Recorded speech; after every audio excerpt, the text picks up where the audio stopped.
Now we'll do another little piece where, let us see, all of us know that Yudhishthir and Draupadi had, Pavan Varma has written a beautiful piece. There are only 2 or 3 sequences about the Swayamvar and about when Kunti says, all of you have to share. So the first part is from Yudhishthir's side, how he's justifying to himself, why he did what he did.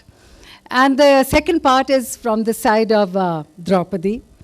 She had her feelings and her anger against Yudhishthir, very naturally.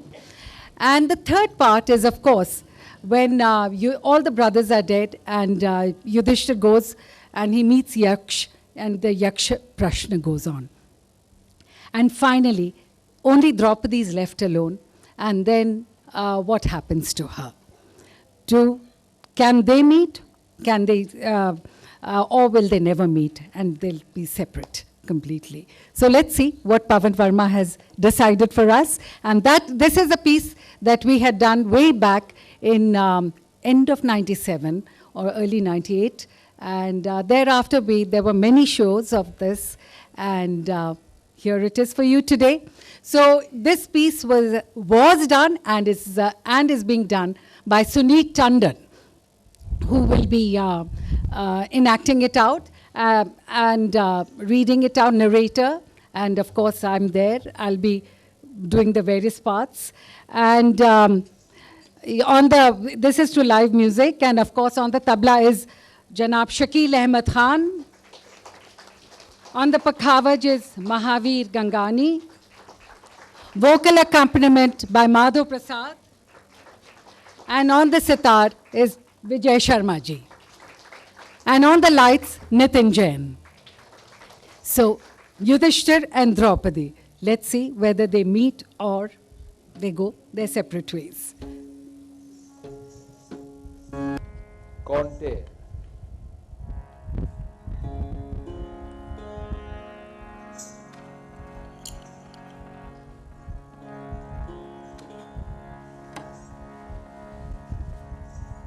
The sky was pale, its colors drained to accept the venality of the night. As darkness settled on the scene, nothing stirred in the shadowed light. In the center, an ebon dark pool.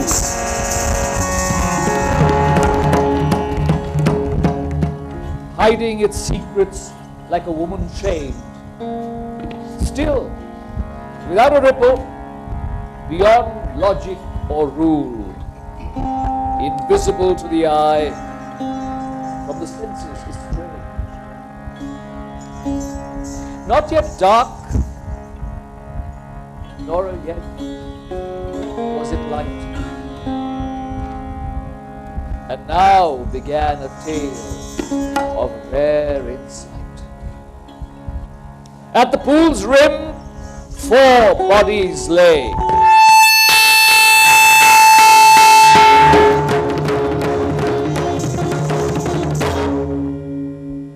Bhim, Arjun, Nakul, Sahdev.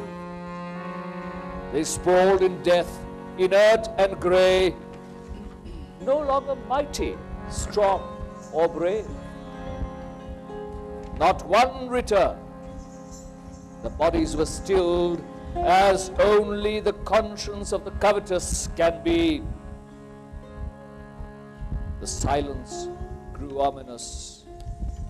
No bird shrilled as Yudhishthir stood alone with Draupadi.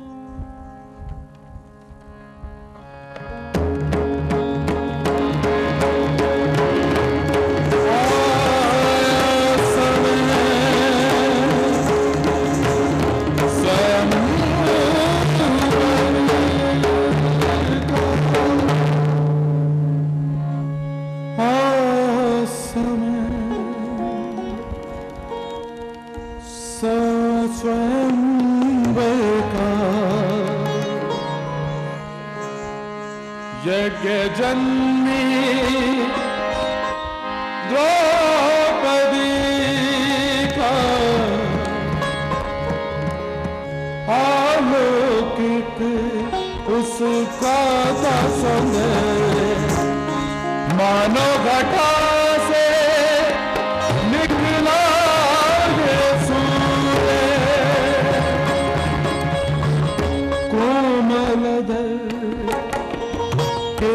घुंघराले कोमल अधर case घुंघराले मुस्कान मृग नैनी पुष्प खिले मुस्कान मृग नैनी पुष्प खिले देख उसे हुए आलोक देख उसे देख उसे देख उसे देख उसे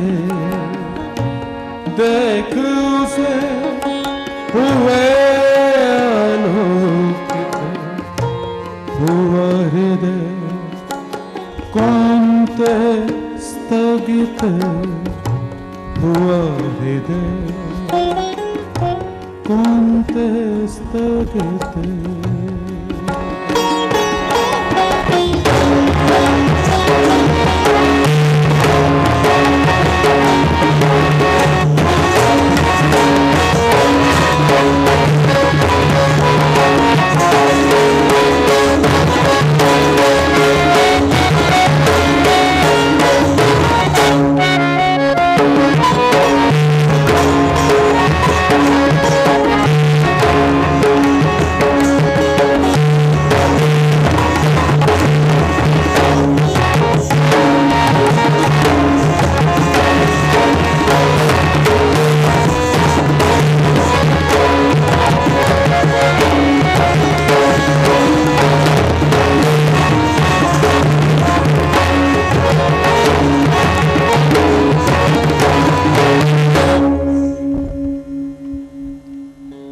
When he first saw her, composed as a hymn at her own glittering swayamvar, he thought that a flower broken from its limb is bound to the course of any river. Was it the shimmer of her face, or the curve of her lovely waist, or her movements so full of grace? What was it that laid him waste? Desire beyond the sieve of guilt is like water. It will find its own level. Desire was tempestuous in his veins. On the night he usurped the winner's prize. What happened then, Panchali, to your vanity's remains, when he too claimed he was a victor in different guise? पहुँचे पास जब महाकुंती के पहुँचे पास महाकुंती के और सुना वचन जब बाटों के और सुना वचन जब बाटों उनके छाई घटा तब असमंजस की छाई घटा तब असमंजस की छाई घटा जब असमंजस की परीक्षा बेला सामने खड़ी परीक्षा बेला सामने खड़ी उठी मन में तब एक दुविधा आए स्वयंवर में पांडव के साथ आए स्वयंवर में पांडव के साथ पूर्ण शर्त अर्जुन ने किया पर का अधिकार ज्येष्ठ का उतना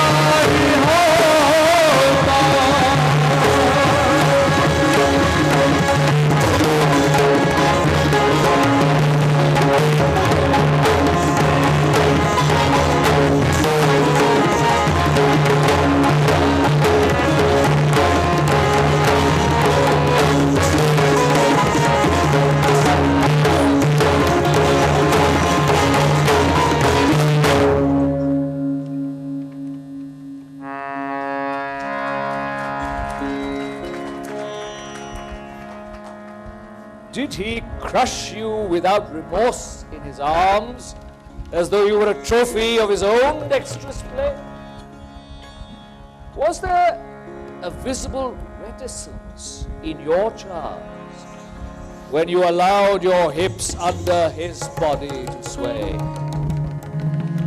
Was there in your youthful, virginal ardor the semblance of control enough to betray?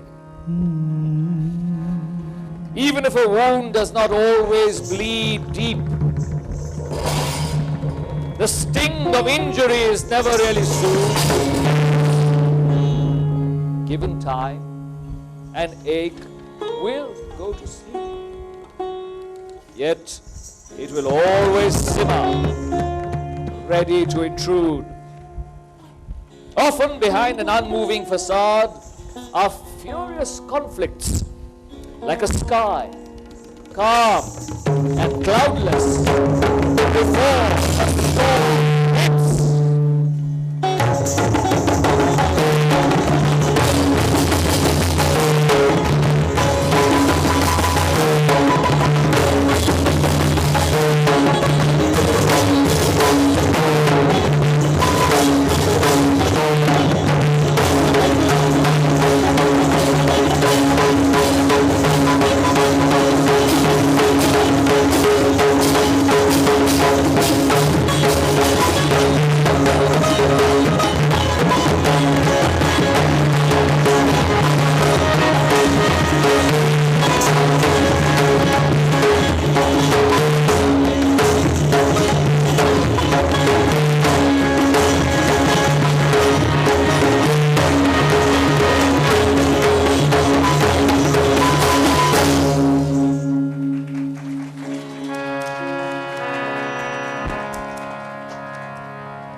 Arjun learnt at the feet of the master to hold a bow and arrow steady. He learnt even faster to wield the mace. Accuracy. One frolicked with Hidimba, with the indulgence of Kunti. The other seduced Chitrangada and made love to Ulupi. Yudhishthir, the eldest, learning to be wise, could only knock hesitantly at passion's door.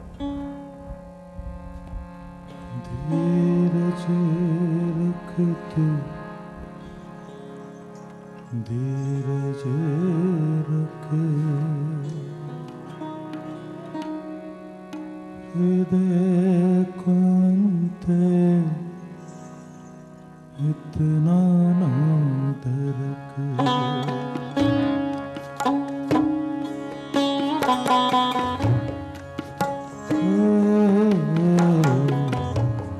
धीरज रख धीरज रख हृदय कांत इतना ना दरक धीरज रख धीरज रख हृदय कांत इतना ना धरक है वो आलोक कोमल घड़ी है वो आलोक कोमल घड़ी कैसे थाम जब प्रत्यक्ष खड़ी कैसे थाम जब प्रत्यक्ष खड़ी कैसे थाम जब प्रत्यक्ष खड़ी धीरज रख धीरज रख हृदय कांत इतना ना धड़क इतना ना धड़क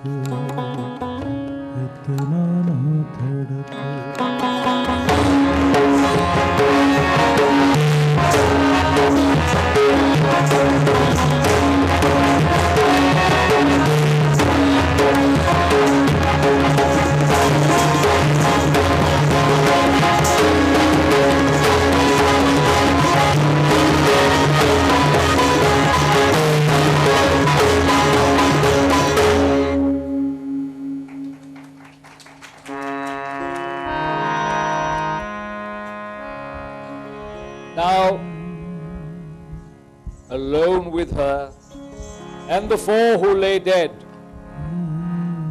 There was nothing to say. He averted his head.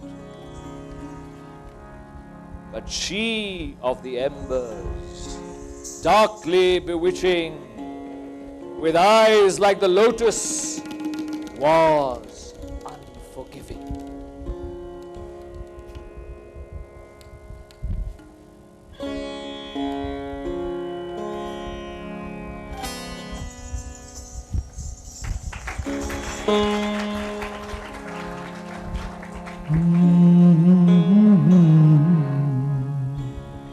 Part 2, Panchali. Ignoring everything left undone, indifferent to success, joy, or grief, the sun slips beneath the horizon, leaving an afterglow, beautiful and brief. But she from the embers darkly bewitching, with eyes like the lotus, was unforgiving.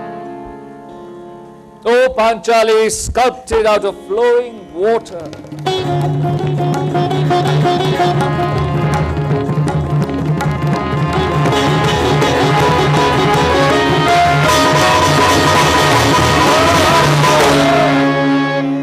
given a beauty vouchsafed to few, you bloomed like spring's only daughter when Arjun first came into view. When Arjun arrived and she first saw him, she was instantly attracted. That was plain. He lingered in her mind like a lovely hymn or the rising scent of the summer's new rain.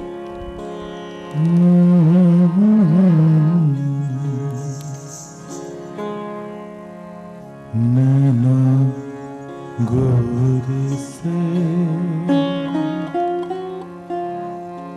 कब हम मिले, नैना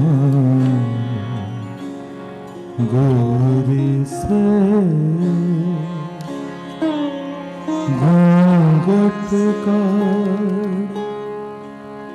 घूंघट का घूंघट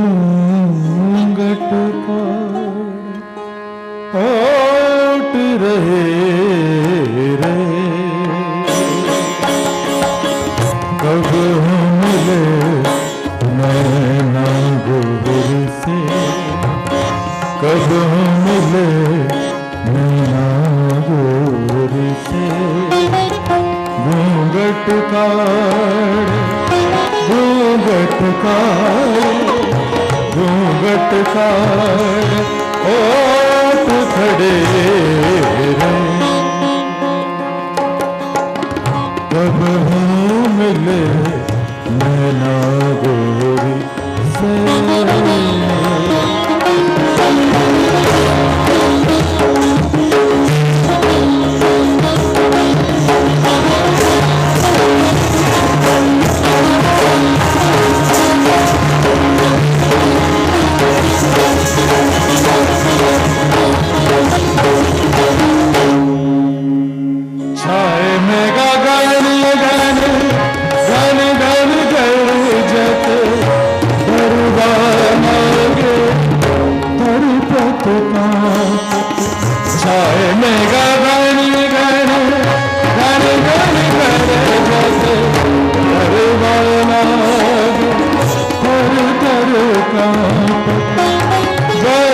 पवन उड़े चुनर sir, बाहे पवन उड़े चुनर सर सर सर, नागिन चोटी मन हरत हरि हर, नागिन चोटे मन हर हर हर हर,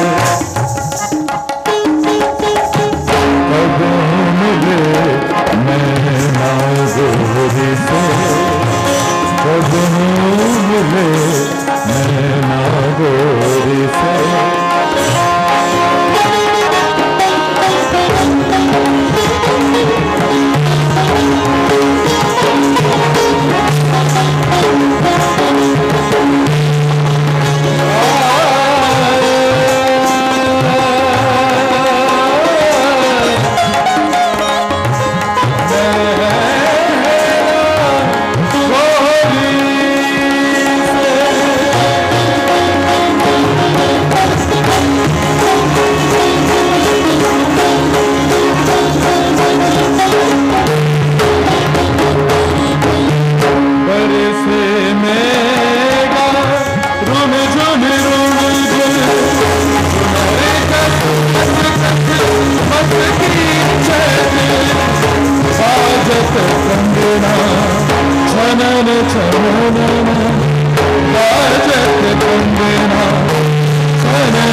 काम बाण मोर लागे क्षत्रियन काम बाण मोर लागे क्षत्रियन कब मिले नैना गोरी से घूंघट काढ़े घूंघट काढ़े घूंघट काढ़े और खड़ी रे कब मिले कब मिले कब मिले नैना गोरी से नैना गोरी से नैना गोरी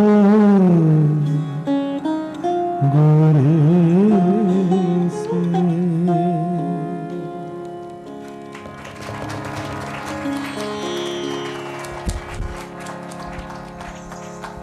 But could she be blamed if at her Swayamvar, in a crowd of men that included 5 brothers, her eyes had connected with those of an archer, more appealing and virile than all the others?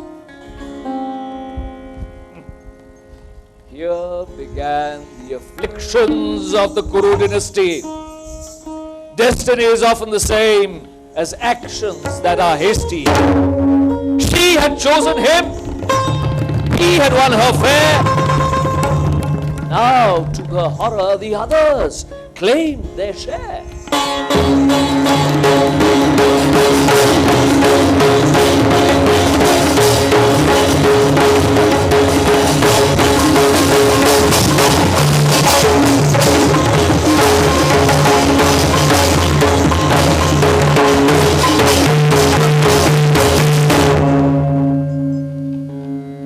Eyes showed her protest all in vain when Arjun said he could not be only his.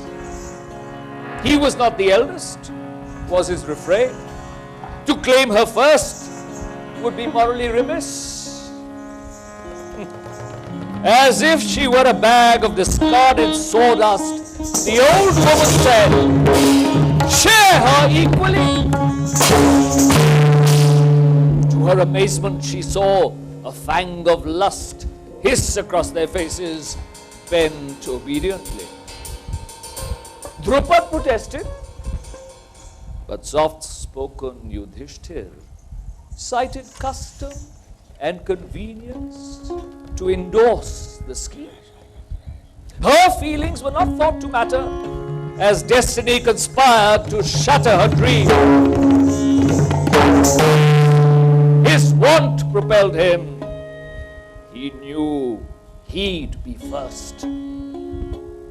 Her dreams of Arjun crashed and burst.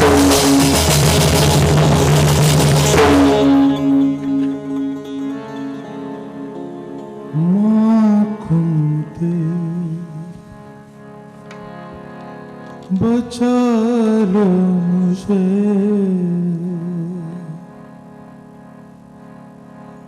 वापस लो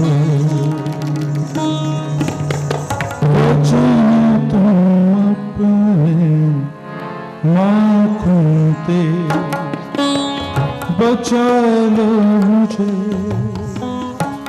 वापस लो वचन तुम अपना माँ पर नारी भी तुम माँ पर नारी भी तुम रोको सर्वपत्नी बनने से तुम रोको सर्वपत्नी बनने से तुम माँ कुंती बचा लो मुझे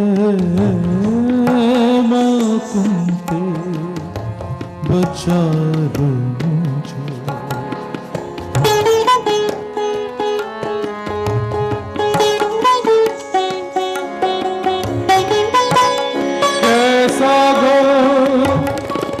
अनर्थ है प्रभु जेता मुझको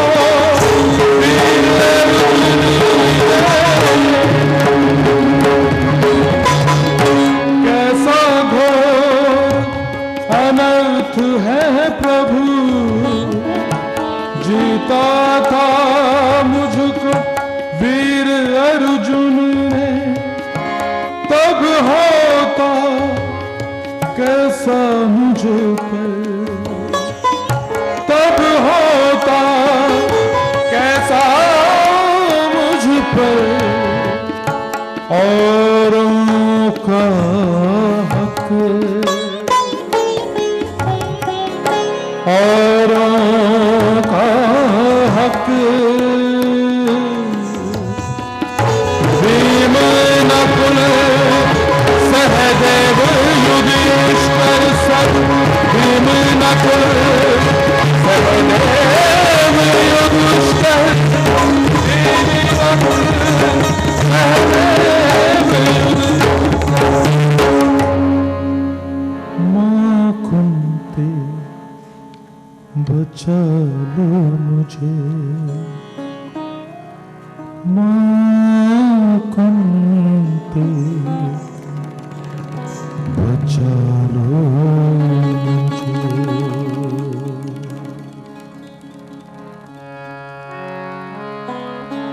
She was not a sort of commodity to be casually divided by a clan.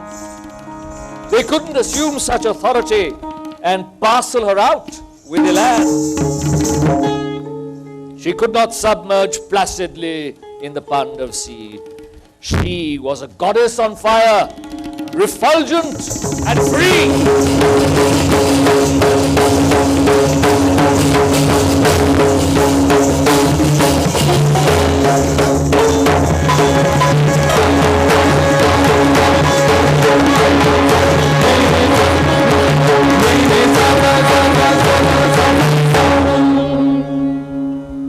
Oh, Draupadi, were you aware of what he sought when he accepted the fateful game of dice? Eldest of the Pandavs, he should have thought to preserve his dynasty after his father's demise. The truth, stark as her unveiled eyes, fluttered around his injured pride. He had sought her, she had sought another. He could not cease to love his brother, but she, too brittle for her gender, did not know her passion to cover. In the great assembly, he resolved then to avenge his fate.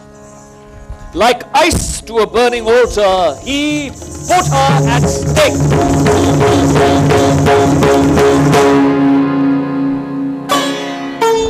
Rivers of blood swamped their laughter when they heard her proud remark.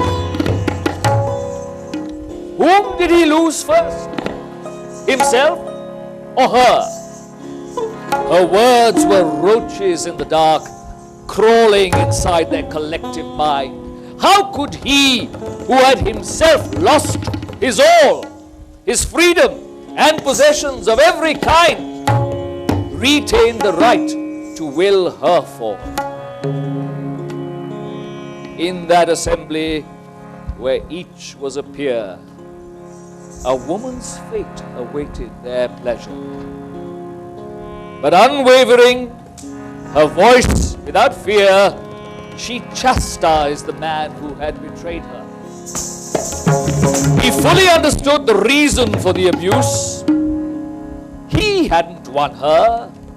She wasn't his to lose.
Tree, the Yaksha.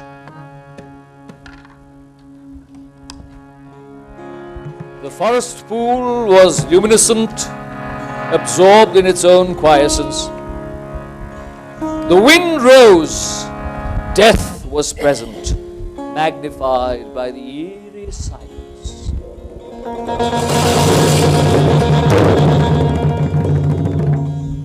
By the pool's edge, 4 bodies lay, unexpected victims of calamity. His thoughts of her now slip away, like a trinket on an emaciated extremity. Till then, dark-eyed, unyielding, grim, she had occupied his mind to the brim. But now, thoughts of her left him, as water in a broken vessel will ebb below the rim. Sorrowing then, shorn of pomp and glory, an ordinary man, witness to death's victory. The pool grew motionless as the wind ceased, until, parting its waters in the moonlight night, rose a being, not a man, and certainly not a beast, afloat on a blinding pillar of light. A terrifying apparition. It was the Yaksha, who spoke now, his body swaying. This pool is mine. Don't touch its waters until you have first answered my questions. See how they lie, your lifeless brothers, because they did not heed my instructions.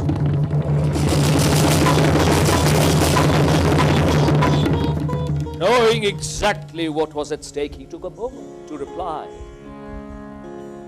Ask, and I will answer your questions. The pool, the forest, the moon, the bodies. The Yaksha began his relentless queries. What are they which make the sun rise and set? asked the Yaksha, throwing down the gauntlet. Yudhishthir thought of the burdens of man, individually threaded on the girdle of time.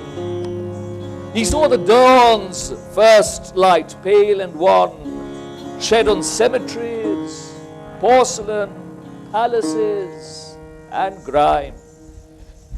He said, "O Yaksha, this is the answer you will get. Brahma gets the sun to rise. Dharma makes it set." Undeterred, the Yaksha asked his second question. What makes Brahmins and Kshatriyas human? Virtuous Yudhishthir, warrior by birth, felt silence descend on sacred chanting, heard shlokas echo death's soulless mirth, and scriptures dissolve in unstaunch pleading. He said, "Death makes the Brahman mortal, O Yaksha. Fear makes human the courage of the Kshatriya." "What is more fleeting than the wind?" asked the Yaksha. "And do tell me, what is more numerous than grass?" "The mind, O Yaksha, is more fleeting than the wind.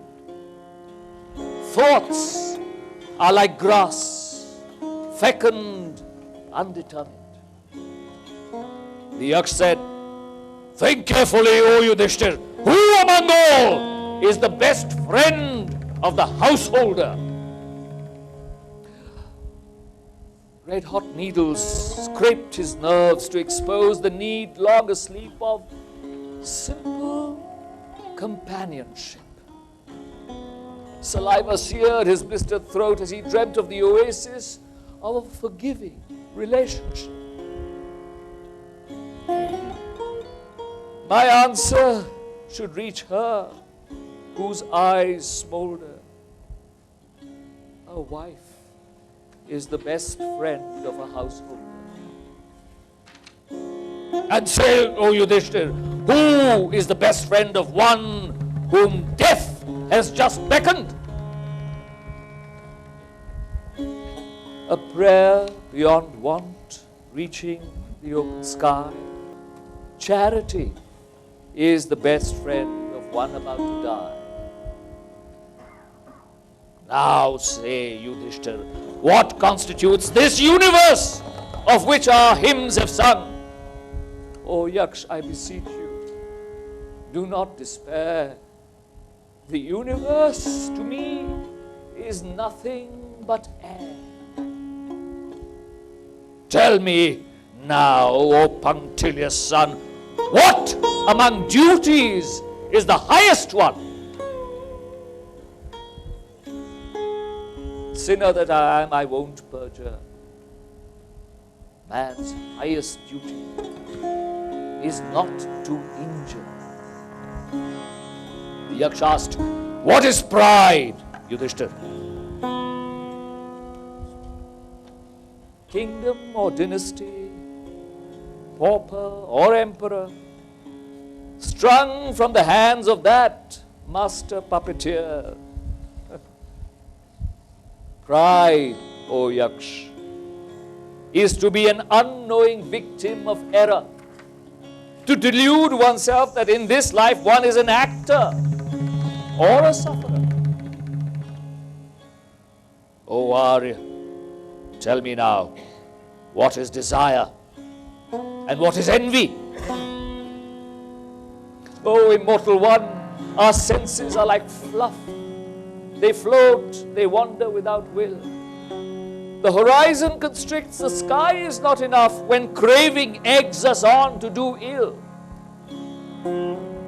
A candle at dawn in love with the dark. Envy is nothing but grief of the heart. O Arya, in your speech so careful, tell me now, what in this world is most wonderful? Millions pass on, yet the living think they won't die. what can be more wonderful than this strange lie? O Yudhishthir, who possesses every kind of wealth? This wise one is my last query. Like a river at rest approaching the sea, or a serene mountain at its highest peak, like the unmoving roots of an ancient tree, a composed man is beyond vestiges of pique. He is the image unruffled in waters past the pebble's reach. Such a man is truly wealthy. This is what our scriptures teach. O King of Kings, your answers have left my curiosity wholly sated. I salute your mind, your deft intellect, your patience that is rightfully fated. Ask for the life of one of your brothers. I, the Yaksha, will grant this miracle. And Yudhishthir said, if there is only one who can live, then the one I can ask for can only be Nakul. Like lightning from a clear blue sky, the choice left the Yaksha stupefied. You would, he asked, let Bhim and Arjun die, yet allow Nakul to come alive? Is he not a brother once removed? And aren't Bhim and Arjun from your mother's womb? A king must, O Yaksh, his choices justify. To refrain from injury is the highest virtue. Kunti and Madri, two mothers had I. I love them both and must give each their due. Let a son then of both rejoice and live. This is the boon I ask you to give. The Yaksha stood still. There were tears in his eyes. When he spoke, he couldn't hide the tremor in his voice. Oh, virtuous one, let all your brothers rise, fresh as the dew. This is a task in which I rejoice. Awestruck, Yudhishthir said, you are not as you pose. Tell me who you really are. What is the secret of your might? A hush fell as the Yaksha said, I am Dharma, O Yudhishthir. You, beloved one, should know that I am your father. O sincere king who was born of me, ask for anything of your liking. I, your father, do hereby decree it shall be yours for the asking. And Yudhishthir said, O father, let me overcome greed, learn to conquer anger, know the art of charity. Dharma smiled as one aware of man's mortality. May you be fulfilled, my son. So indeed will it be.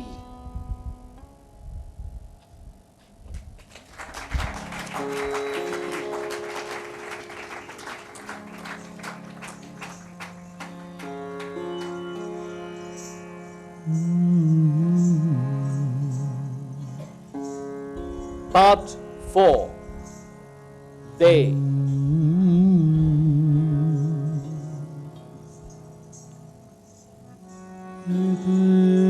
Draupadi, itna na dharak,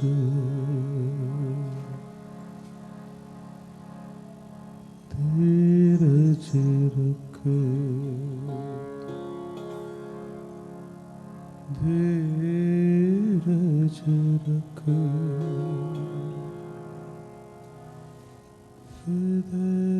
Draupadi, itna na dharak. All this while, apprehensive of misfortune, she had waited. struggling against the fears in her mind. Dark as the night, she had waited alone, hoping like one bereft for the miracle of dawn. Not afraid of the forest or its dangers unknown, she was Draupadi of Panchal, of fireborn. But left with herself, the darkness became an inquisitor, wrenching her thoughts from positions long ensconced. And now, when she thought of her mentor, it was with a quite different kind of response. Suddenly, out of the night emerged an image, newly born. Her anger with him faded, like the thunder of a receding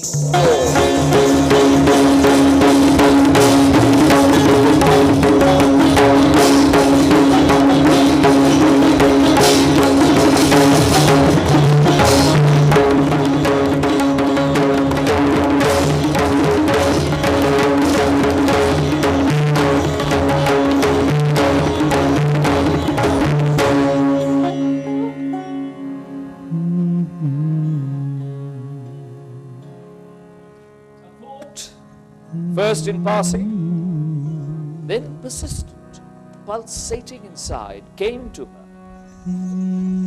He had never left her and gone.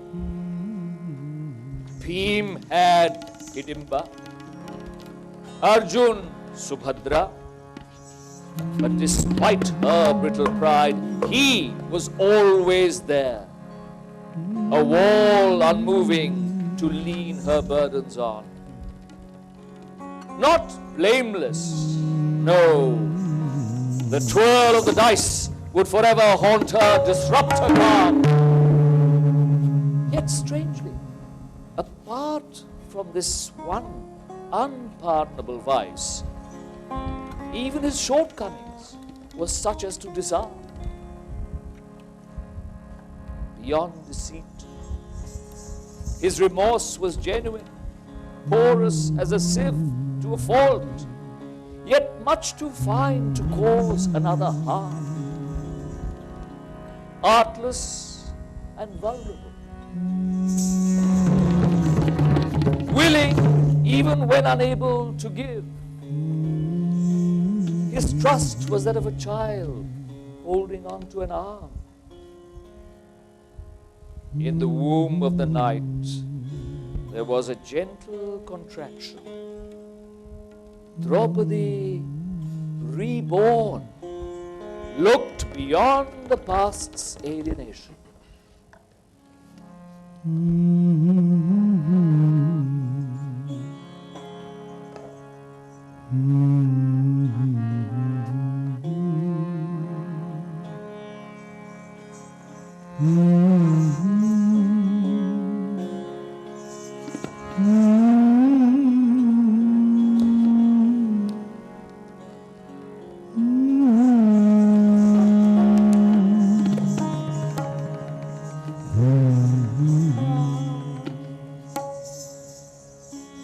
She knew then that he would return to her. The past would stay, torturing her deep inside, but she would forgive. Her anger, like water given a bed large enough, subside. This was her resolve now. The wicked would die, but not his love for her. She, princess of Panchala, would bow, not to a king, but to the first of her husbands.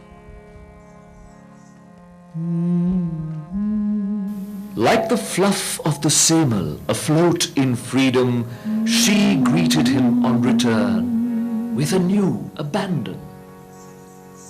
There was, in the presence of others, the restraint of custom, but in her gaze on him, he saw a look quite clearly wanton. He was unprepared, caught unaware. But not she, as she led him away alone with her to a bower elsewhere, his thoughts confused, somewhat astray. Not a word was spoken, but there was in her dishevelled demeanour an urgency of flesh, a restriction broken, and no trace, as before, of scorn or anger. She tilted her face and drew him close, both love and respect in her ardour. His lips were on hers, his arms around her in an ecstasy of surrender.